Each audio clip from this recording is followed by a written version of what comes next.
y a quelques jours, je suis allé dans un restaurant à Paris, Maison Burger, dans le 6e arrondissement, et au moment de faire mes besoins, je suis tombé sur ça. Deux toilettes, l'une à côté de l'autre, sans aucun mur pour les séparer. Pas franchement à l'aise à l'idée de partager le lieu avec quelqu'un d'autre, j'ai fermé la porte et fait ce que je devais faire tout seul. Je pense pas que ce soit l'effet voulu par le restaurant, mais ces toilettes ont eu le mérite de me demander pourquoi, finalement, aller aux toilettes c'était un acte si intime. Du coup, on a creusé le sujet et vous allez voir qu'en réalité, c'est une question sérieuse. Déjà, aller aux toilettes, ça n'a pas toujours été quelque chose qui se faisait en intimité et il n'y a pas besoin de revenir à la préhistoire pour le voir.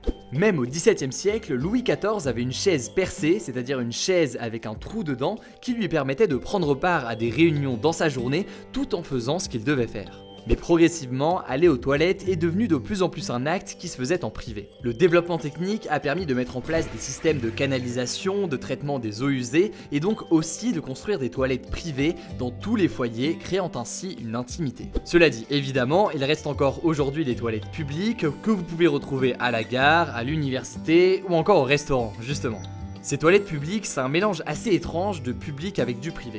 Dans les toilettes, surtout les urinoirs des hommes où l'on est très proche, on jette un coup d'œil aux autres et c'est tout. Cela signifie à la fois qu'on a pris connaissance de leur présence et qu'on n'entrera pas en interaction avec eux. C'est quelque chose qui a été théorisé par un sociologue très connu, Erving Goffman, qui utilise la notion d'inattention civile pour ces situations. En fait, les toilettes publiques, c'est un peu le lieu où la confrontation entre public et privé atteint son apogée. Tenez, regardez cette œuvre de l'artiste italienne Monica Bonvicini. C'est des toilettes où vous pouvez faire vos besoins, vous voyez les gens dans la rue, mais eux ne vous voient pas en train de faire ce que vous avez à faire. Alors, je sais pas pour vous, mais moi je me sentirais extrêmement mal à l'aise à l'idée de les utiliser alors que je sais très bien que les gens ne peuvent pas me voir. Dans son livre The Bathroom publié en 1976, Alexander Kira détaille en fait le caractère privé qu'on recherche aujourd'hui. Il définit deux notions, la privacy for et la privacy from. En gros, on veut pas être vu en train d'aller aux toilettes, mais on veut pas non plus être capable de voir d'autres personnes pendant qu'on est aux toilettes. Ce qui fait qu'on est aussi gêné à l'idée d'aller aux toilettes en public, et bien pour beaucoup de scientifiques, ce serait en partie génétique. En effet, l'être humain serait capable de détecter par l'odorat ce qu'il ne peut pas manger et ainsi il rejetterait les excréments. Mais c'est aussi dû en grande partie à l'éducation qu'on a reçue. Quand on est enfant, on nous apprend que faire caca c'est un acte sale, un acte intime qui ne doit surtout pas être fait n'importe où, mais au contraire bien caché. Beaucoup de personnes sont gênées à l'idée qu'on les entende uriner ou autre, et pour cacher le bruit, ils appuient sur la chasse d'eau en continu pendant qu'ils font leurs besoins. Le problème, vous vous en doutez, c'est que ça consomme beaucoup d'eau. Au Japon, de nombreuses toilettes sont désormais équipées de ce bouton qui permet tout simplement de reproduire le bruit d'une chasse d'eau. Aujourd'hui, la peur d'aller aux toilettes publiques est officiellement reconnue comme un trouble d'anxiété sociale par l'American Psychiatric Association.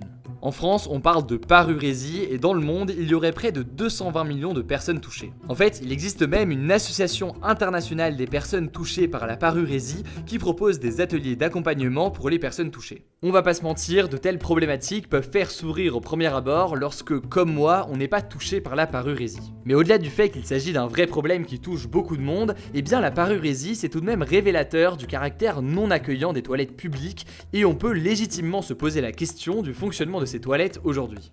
Il y a un besoin de davantage d'intimité donc, qui pourrait par exemple être solutionné par des cloisons plus grandes, mais il y a aussi un besoin de prise en compte de la diversité de chacun. Ces derniers temps, de nombreuses organisations et citoyens ont demandé la mise en place de toilettes non genrées, c'est-à-dire qui ne sont pas divisées entre femmes et hommes, mais elles sont neutres. L'objectif, équilibrer les files d'attente puisque l'attente aux toilettes des femmes est beaucoup plus longue aujourd'hui, mais surtout mettre fin à la discrimination des personnes transgenres, souvent embarrassées à l'idée d'utiliser les toilettes genrées. Bref, il y a beaucoup à faire et tôt ou tard, le gouvernement devra probablement se saisir de la question. Voilà, c'est tout pour cette vidéo, j'espère vraiment qu'elle vous aura intéressé et si c'est le cas, ça tombe bien parce qu'on en publie régulièrement sur la chaîne. Donc n'hésitez pas à vous abonner et à appuyer sur la cloche pour ne pas rater les notifications. On est aussi présent sur Facebook, Twitter, Instagram, à chaque fois avec du contenu original, donc ça vaut le coup de nous suivre aussi ici. Voilà, écoutez, je crois qu'on a tout dit, on se dit à très vite. À dans 2 semaines.